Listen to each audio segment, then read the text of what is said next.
Donald Duck was a guest on Hot Ones.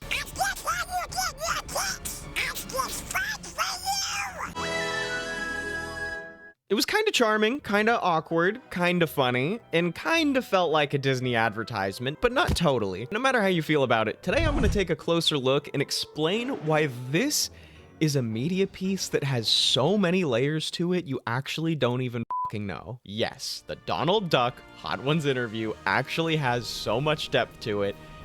Let's jump right in. The interview progresses in the same format as a typical show with some slight differences.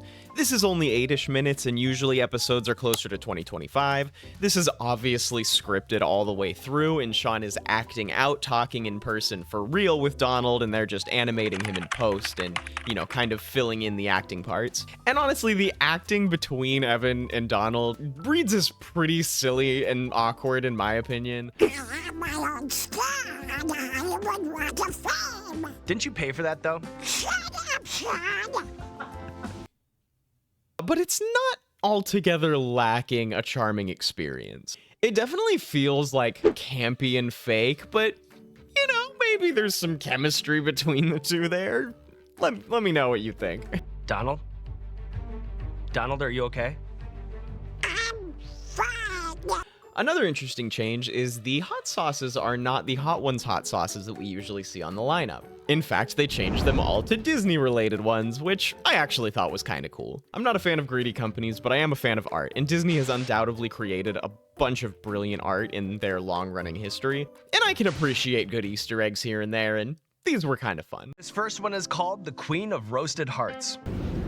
I understood that reference. But what it also indicates is that this was probably a decently expensive ad for Disney to run. And actually, it's not even the first of its kind. Yes, Puss in Boots from the Shrek universe was on the show as well, though for about half the time of Donald's episode. It's formed a fiery hairball in there. Which is something I honestly wouldn't be surprised if Disney specifically requested. We get a classic start from Sean where he introduces Donald Duck and highlights some of his accolades. And in this intro, we also see Mickey Mouse for a brief moment.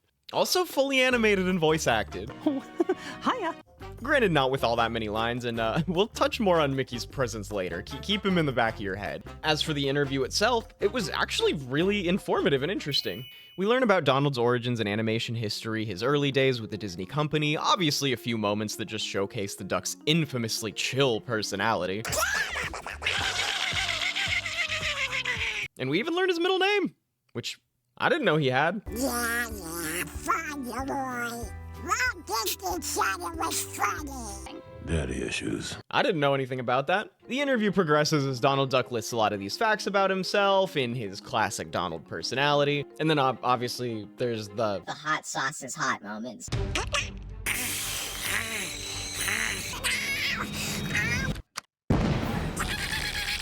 which for me is actually extra fun to see animated because you can do so much with an animated character's reactions to something hot, and they go pretty wild with Donald's. It's kind of fun. So for the most part, it kind of just progresses like a normal Hot Ones episode, except for the end, which... Oh, we have an appointment.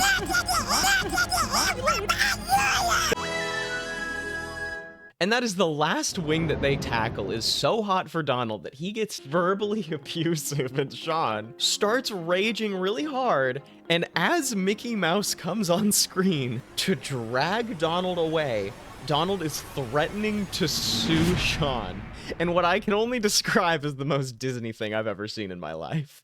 Other than this guy, of course. Okay, so kind of a funny ending, a little different, but not like that strange. This seems like a classic, harmless, family-friendly Disney thing, right, flamboyant internet man? Why make a whole video about it? Because what do the Donald and Puss interviews not have in common?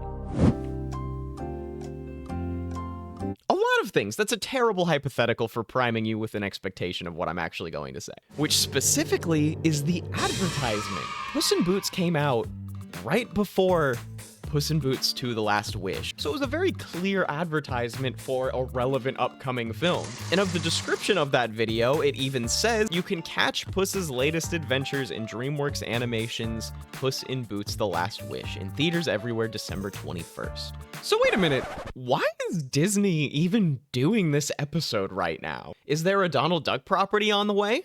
Nope. At least not that I know of, let me know if I'm wrong. And the only other Donald-related thing that's even existed recently is DuckTales, the modern reboot, which ended in 2021. So then what does the description say to justify Donald's presence? Now he's celebrating a major birthday milestone, 90 years of wisecracking with a historic appearance on Hot Ones. Okay, so when was this video posted? August 24th, and let's just check when Donald's birthday. Donald, did you know that you have the same birthday, June 9th? Wait, what? That's crazy. Subscribe to the channel. Do it. You've been watching my videos long enough. Or this one long enough. What's long enough? Now, seeing this plug, that's long enough. Hit the button. Thank you. We're not even within 2 months of Donald's 90th birthday. And 90th birthday, I mean, they barely talked about it during the interview. I don't know, it just feels like a weird time for an ad, doesn't it? To you? I'll bet it does. I'll bet it feels weird. So literally every Hot Ones interview has the plug at the end. This camera, this camera, this camera. Let the people know what you have going on in your life. But the way that this one ends... Thanks, Mickey. Well, that was a first. And the description justifies his presence with a birthday from 2 months ago? Why did Disney pay for this? Well, it might seem weird, but the reason is actually really simple. It's just continued relevance. As I said, the reboot was the last Donald-related thing that existed. And before that, his last big show ended in 1996, which was the Quack Pack. And then the original DuckTales preceded that, which was in 1989. DuckTales! Woo! House of Mouse existed, and a couple other Mickey Mouse cartoons have existed since then, where Donald is obviously a very major part. But in terms of his own role being a focus, we've pretty much had a few couple small parts in history that have maintained. And this sort of staggered appearance from Donald over the years is very intentional. Disney has a lot of history in animation. And in order to maintain their relevance and maintain their sense of domination, frankly, in the animation sphere, they need to keep their history relevant with new generations of people. And one way to do that is by recycling your classic characters in a way that actually teaches people about how they came to be. And they know YouTube has its finger on the pulse of a new generation of people that they may not have reached very much yet. At least when it comes to its classic Disney representation. Something I actually learned from a Defunctland documentary as well, which is a great YouTube channel that talks about theme parks, some Disney, sometimes not even theme parks, other things too. Great YouTube channel, recommend. That Disney actually employed this long-term marketing in a very seeable way for Disney's Finding Nemo. I started selling you stuff about Finding Nemo a year and a half before Nemo came out. I think we called them fishy facts. And it was all stuff to get kids interested in fish, so that when it came out, you liked fish. So essentially 5 years before Disney's Finding Nemo came out, Disney ran ads that were just informative pieces on marine biology and marine life so that kids would be interested in it already before the movie came out. Is this a marketing tactic that's used to kind of psychologically manipulate people in order to get them to like the thing that you're doing? Yes, totally. All right, now get out there and make me some goddamn money!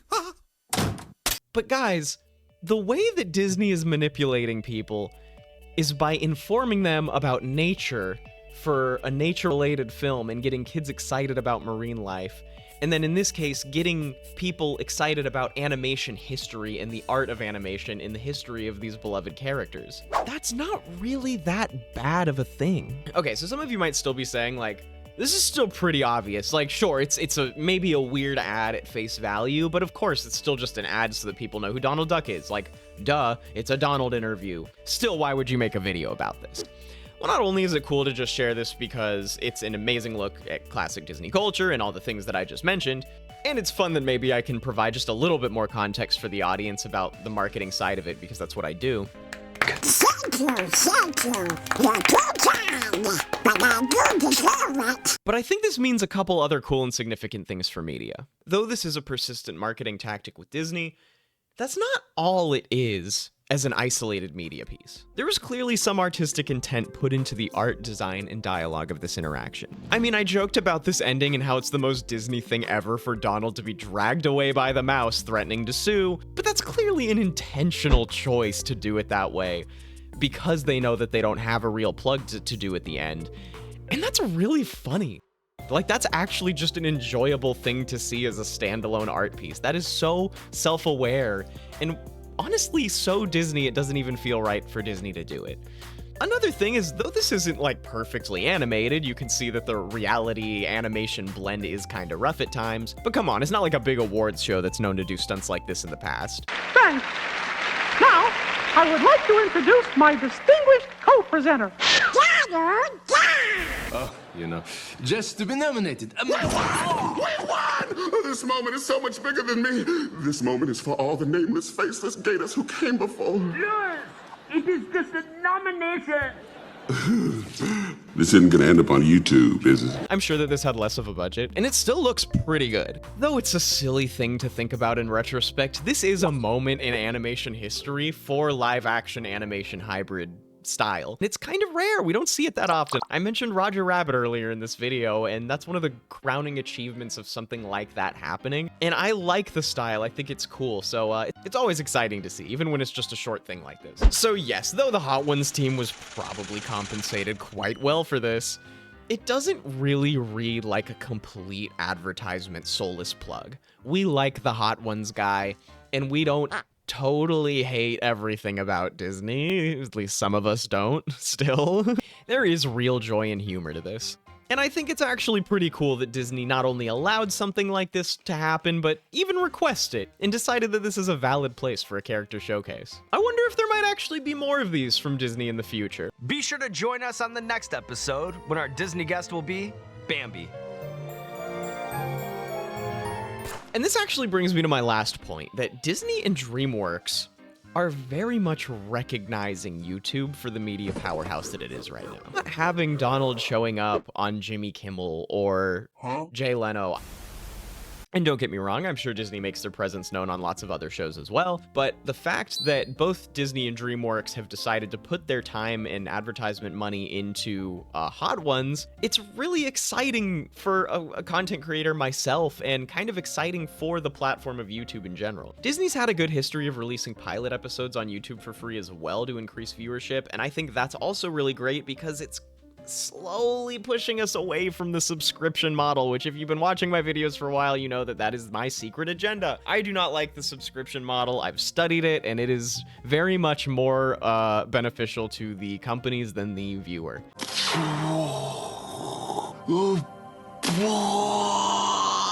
So Disney, I hope this does well for you, and I hope that tons of companies see YouTube as a valid place for media like this. And, you know, even if we don't get full series released on YouTube like I would like, so that I can consume them easier, you know, maybe it'll at least develop further as a place for cool media pieces like this, or shorts, or, you know, I mean, who knows what has in store. This was a very cool thing, and I think it shows that there's a lot of interesting media on the way for YouTube. And not even just for your average schmuck like me, like actually for big companies and other, you know, artistic juggernauts that are doing really cool things. So, not that I'm not doing cool things. Don't forget to like and subscribe. Thanks for staying to the end of the video, and I'll see you next time. Whoa!